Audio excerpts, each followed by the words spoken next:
ચાલો ગાઈઝ, આજે આપણે ઢોકળીનું શાક બનાવવાના છે. તો એના માટે મેં અહીંયા 2 ગ્લાસ નાખ્યા છે. આ ત્રીજો ગ્લાસ છે. 3 ગ્લાસ ઉપર પાણી નાખું છું. 4 ગ્લાસ પાણી નાખ્યું છે.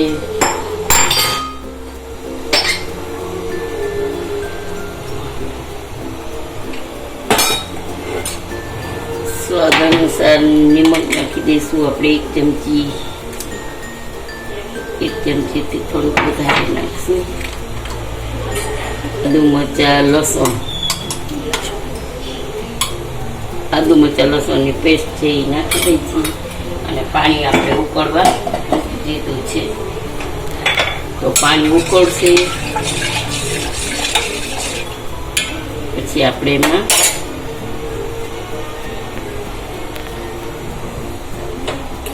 ગાઈઝ આપણું પાણી એકદમ ઉકળીને રેડી થઈ ગયું છે ઢોકળી બનાવવા માટે.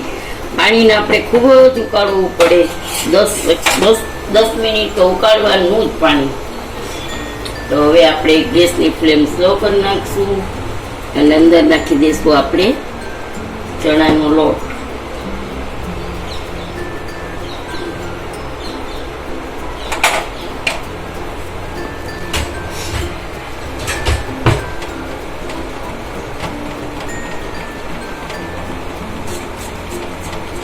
આપણે લીલું મરચું નાખ્યું છે ને.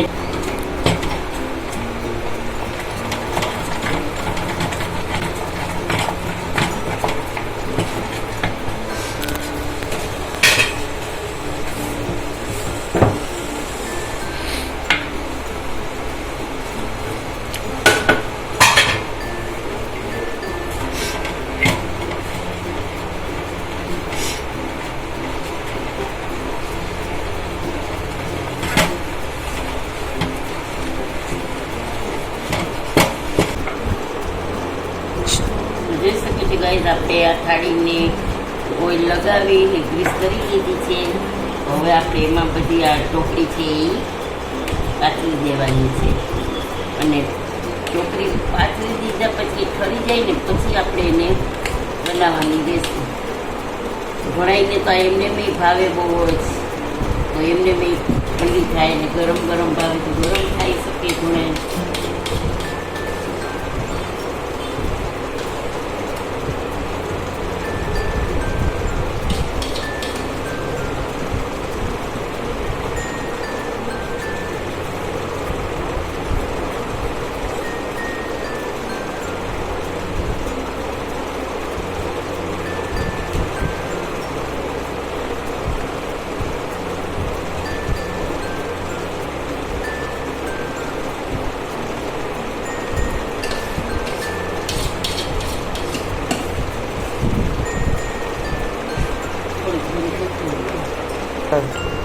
આવી રીતે આપણે વાટકી ઓઇલ લગાવી પાછળ અને આવી રીતે દબાવી અને ઠંડી કરવા મૂકી દઈશું.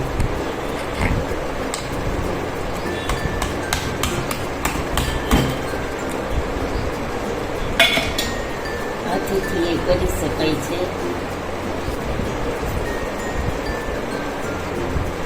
તો મારી પાસે થોડીક વધુ હતી એટલે થોડીક આમાં પાથરી દીધી છે. કારણ કે બહુ જાડો થશે ને તો મજા નહીં આવે, એટલે થોડીક આમાં નાખી દીધી છે. હવે આને આપણે ઠરવા દેવું પડશે, પછી આપણે શાક વઘારશું.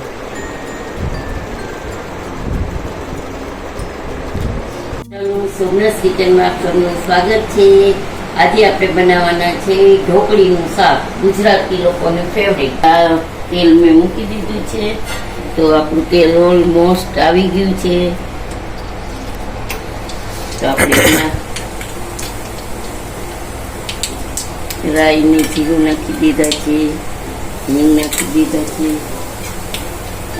આદુ મરચાં અને લસણની પેસ્ટ નાખીશું.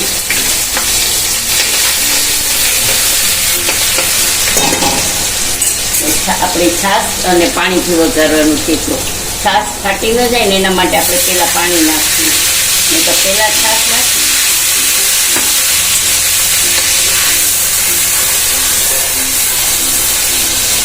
જો પહેલાં છાશ આપણે નાખશું ને એટલે કઢી પત્તા નાખ્યા છે, અને પહેલાં આપણે છાશ વઘારી નાખીએ ને તો આપણી છાશ ફાટી જવાની શક્યતા રહીએ. તો પહેલાં આપણે થોડું પાણી નાખી દેવાનું. પછી અહીંયા હું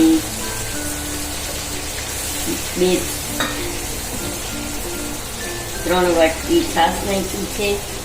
મીડિયમ ખાટી છે, બહુ ખાટી નથી પણ સારી છે. તો આપણે એમાં નાખી દઈશું નિમક, સ્વાદ અનુસાર નિમક.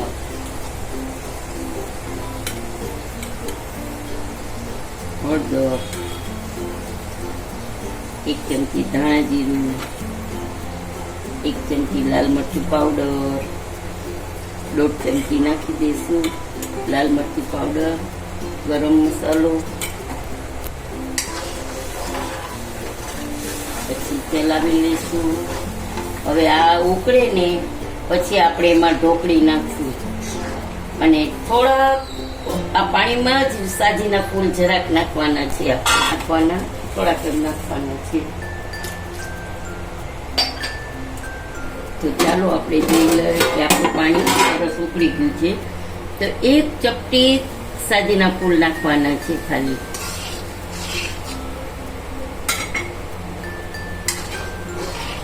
હવે આપણે એને ઢોકળી નાખી દઈશું અંદર.